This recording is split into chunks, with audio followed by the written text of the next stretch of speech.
শ্বশুর বাড়ি যাইতেছিস না কেন? বাপের বাড়িতে আর কতদিন পড়ে থাকবি?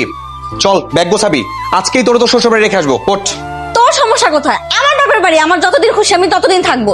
তোর সমস্যা কি? মুখে মুখে তর্ক করতে আমার সাথে? এই মুহূর্তে উঠবি, চল ওঠ। আজকেই তোর শ্বশুর বাড়ি তোর দিয়ে আসবো, চল। তুমি এমন একটা ছেলের সাথে আমাকে বিয়ে দিছো যে কথায় কথায় খালি গায়ে হাত তোলে। গায়ে হাত তোলে কেন? কি এমন করেছিস তুই যে কথায় কথায় জামাই তোর গায়ে হাত তোলে? মানে আমার গায়ে রোজ হাত তোলে, এটা নিয়ে তোমার কাছে কোনো ইস্যু না? বরং আমি কি করছি এটা তুমি আমাকে প্রশ্ন করতেছো? না রে মা, আমি আসলে এটা বলতে চাইনি। আমরা মেয়েরা না একটু এমনই হয়।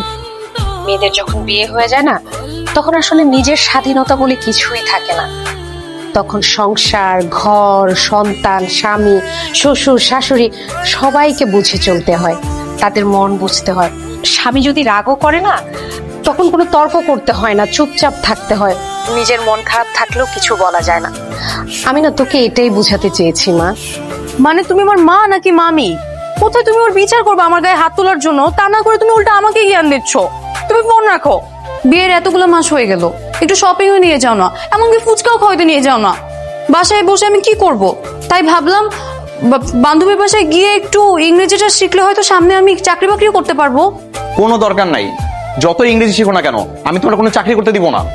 কেন দরকার নেই কেন? আর চাকরি বাকরি করতে দিবি না কেন? বৌমা যদি ইংরেজি শেখে কোনো চাকরি বাকরি করে তাতে তো তোরই লাভ।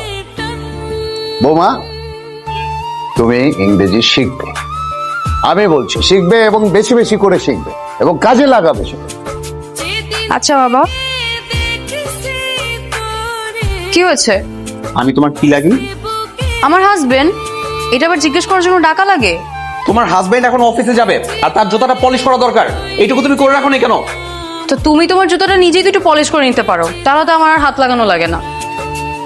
এখন তুমি আমার মুখে মুখে তর্ক করতেছো? এত বড় স্পর্ধা, তুই থাকতে আমার জুতা আমার পলিশ করা লাগবে কেন? আজকে তোর আমি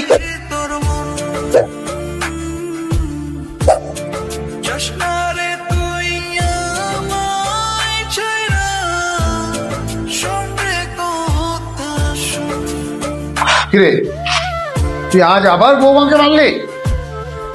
ইয়ার নতুন কি বাবা?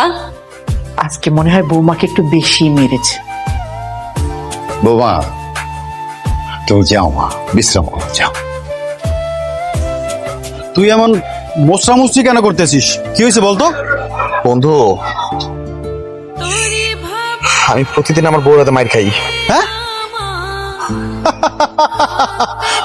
তুই সত্যি তো বউয়াতে মার খাইছিস? এটা দাঁত চালানোর মতো কি হইলো? তুই এরকম খুশি হইতেছিস কেন? না মানে তোর মতো একটা রকচটা মাথা গরম জামাইকে মারছে, এটা সত্যি অকল্পনীয় ব্যাপার।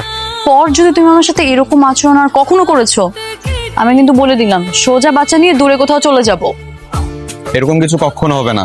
এই যে তোমার হাত ধরে প্রতিজ্ঞা করতেছি, আমি কখনো তোমার এই হাতটাই ছাড়বো না। দেখা যাবে।